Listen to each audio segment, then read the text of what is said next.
ওরা অস্থিতিশীল করতে চায় কিনা আমি জানি না, তো দেশের জনগণ তো অনেকে তো তাই মনে করতে শুরু করেছে ইতিমধ্যে, যে কোনো শক্তি এখানে দেশকে একটা আবার অস্থিতিশীল পরিস্থিতিকে নিয়ে যাচ্ছে, এবং এর মাধ্যমে আবার যেই শক্তি পালিয়ে গেছে, যাদেরকে বাংলাদেশের মানুষ উৎখাত করেছে, তাদের জন্য কি কোনো স্পেস ক্রিয়েট করা হচ্ছে কিনা, এটাও তো একটা প্রশ্ন আসতে পারে, তাই না? এবং আমরা তো ইতিমধ্যে লক্ষণও দেখতে পাচ্ছি। একটা জিনিস আমাদের বুঝতে হবে, ঐতিহাসিকভাবে যে সমস্ত দেশ এই সমস্ত বিপ্লবোত্তর সময়ে যত তাড়াতাড়ি নির্বাচনের মাধ্যমে গণতান্ত্রিক প্রক্রিয়ায় ফিরে যেতে পেরেছে সেই দেশগুলো ভালো করছে। আর যারা এই ধরনের কর্মকাণ্ডে জড়িত হয়ে গেছে, যারা খুব কম সময়ের মধ্যে নির্বাচনের প্রক্রিয়ার মাধ্যমে গণতন্ত্রে ফিরে যেতে পারে নাই, ওই সমস্ত দেশে গৃহযুদ্ধ চলছে, ওই সমস্ত দেশে সামাজিক বিভক্তি চলছে, ওই সমস্ত দেশ অর্থনৈতিকভাবে ভেঙে পড়েছে, গণতন্ত্রতে দূরের কথা, অর্থনৈতিকভাবে ভেঙে পড়েছে, অনেকগুলো দেশ ফেইল্ড স্টেটে পরিণত হয়েছে।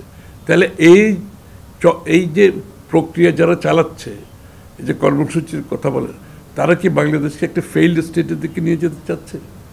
তারা কি বাংলাদেশের মধ্যে একটা বিবাদমান অবস্থা সৃষ্টি করতে চাচ্ছে? এটা তো বুঝতে হবে। তাহলে চাইলে তাদের উদ্দেশ্য কি আসলে গণতন্ত্র ছিল? তাদের উদ্দেশ্য কি বাংলাদেশের মানুষের মালিকানা ফিরিয়ে দেওয়ার ছিল? এই প্রশ্নগুলো তো উঠছে। নাকি ওইটা একটা কাভার আপ ছিল? ওই কাভারের মাধ্যমে এসে আবার তারা তাদের রাজনীতিটা শুরু করেছে, এবং তাদের রাজনীতি যদি গণতান্ত্রিক হয়, এই পথে তো যাওয়ার কথা নয়।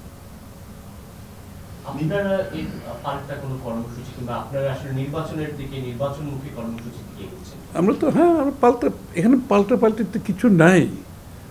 আমরা এই কারণে আসছে যে তারা এক ধরনের মাঠ দখল নেওয়ার চেষ্টা করছে, পিআর এর যে দাবি, এই দাবি নিয়ে। সেক্ষেত্রে আসলে বিএনপির ভূমিকাটা কি হবে? না, মাঠ দখল করা, এই মাঠ দখল, আপনি যেখানে বাংলাদেশের মানুষ তার ভোটাধিকার প্রয়োগ করার জন্য অপেক্ষা করছে আগামী ফেব্রুয়ারির প্রথমার্ধে, সেখানে মাঠ দখল করতে হলে আপনাকে জনগণের কাছে ভোটের মাধ্যমে মাঠ দখল করতে হবে। মাঠ দখলের প্রক্রিয়ার গণতন্ত্র একটাই, সেটা হচ্ছে বাংলাদেশের মানুষের মন জয় করতে হবে, তাদের কাছে গিয়ে আপনার কথাগুলো বুঝিয়ে তাদের সমর্থন দিতে হবে। এটাই হচ্ছে একমাত্র মাঠ দখলের প্রক্রিয়া। শিয়া বাটার ও ভিটামিন ই সমৃদ্ধ লিলি বিউটি সোপ, তারুণ্যময় উজ্জ্বল ত্বকের জন্য। রিমার্ক, গণতান্ত্রিক মাঠ দখলের কথা বলছি, আর অগণতান্ত্রিক মাঠ দখল হচ্ছে সেটা তো আরেকটা বিষয়। এখন তারা যদি গণতান্ত্রিক মাঠ দখলের কথা তাদের মাথায় থাকে, তারা সোজাসুজি নির্বাচনে গিয়ে তাদের যে দাবিগুলো জনগণের ম্যান্ডেট নিয়ে পূরণ করতে হবে। আর অগণতান্ত্রিকভাবে মাঠ দখল করতে চাইলে সেটা তো আরেকটা বিষয়। যদি সেটা হয়ে থাকে, বাংলাদেশের জনগণ এখন শান্তি চায়, বাংলাদেশের জনগণ স্টেবিলিটি চায়, বাংলাদেশের জনগণ এখন রাষ্ট্র গড়তে চায়, বাংলাদেশের মানুষের অধিকারগুলো প্রতিষ্ঠা করতে চায়, তার অর্থনৈতিক অধিকারগুলো ফিরে পেতে চায়, তার সামাজিকভাবে যে ভয়ভীতির পরিবেশ ছিল সেখান থেকে মুক্ত হয়ে একটা স্টেবল বাংলাদেশ চায়। আর এই পথে যারা বাধাগ্রস্ত করবে, তাদের রাজনৈতিক ভবিষ্যৎ তারা বুঝে নেবে। আমরা তো এগোচ্ছি। গণতান্ত্রিক মাঠ দখলের প্রক্রিয়া তো একটাই, আপনাকে জনগণের কাছে যেতে হবে, নির্বাচনে অংশগ্রহণ করতে হবে, জনগণের মন জয় করে জনগণের কাছ থেকে আপনার ম্যান্ডেট নিতে হবে। এবং আমরা তো সেই কাজটা করে যাচ্ছি অলরেডি। আপনারা দেখছেন আমাদের বিভিন্ন আমরা 1 কোটি, এই 18 মাসে 1 কোটি কর্মসংস্থানের কথা বলছি। এগুলো তো আমাদের কর্মসূচির অংশ। আমরা স্বাস্থ্যসেবা জনগণের কাছে আমরা এই প্রাথমিক স্বাস্থ্যসেবা বিনামূল্যে দেওয়ার কথা বলেছি ইতিমধ্যে। আমাদের সব প্রক্রিয়া চলছে। আমাদের শিক্ষার খাতে আমাদের কথাগুলো বলছি।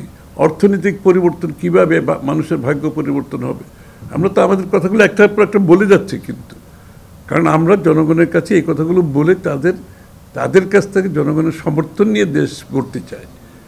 জনগণের সমর্থন ব্যতীত আগামীর বাংলাদেশ গড়া সম্ভব হবে না। মানুষের ধৈর্য শক্তি কমে গেছে, মানুষ অনেক দিন কষ্ট করেছে। এখন তারা একটা সুস্থ, সহনশীল, একটা ভয় ভীতিহীন রাজনৈতিক গণতান্ত্রিক পরিবেশ ফিরে পেতে চায়, যেখানে তারা সরকারকে দায়বদ্ধ করতে পারবে, জবাবদিহি করতে পারবে একটা নির্বাচিত সরকারকে।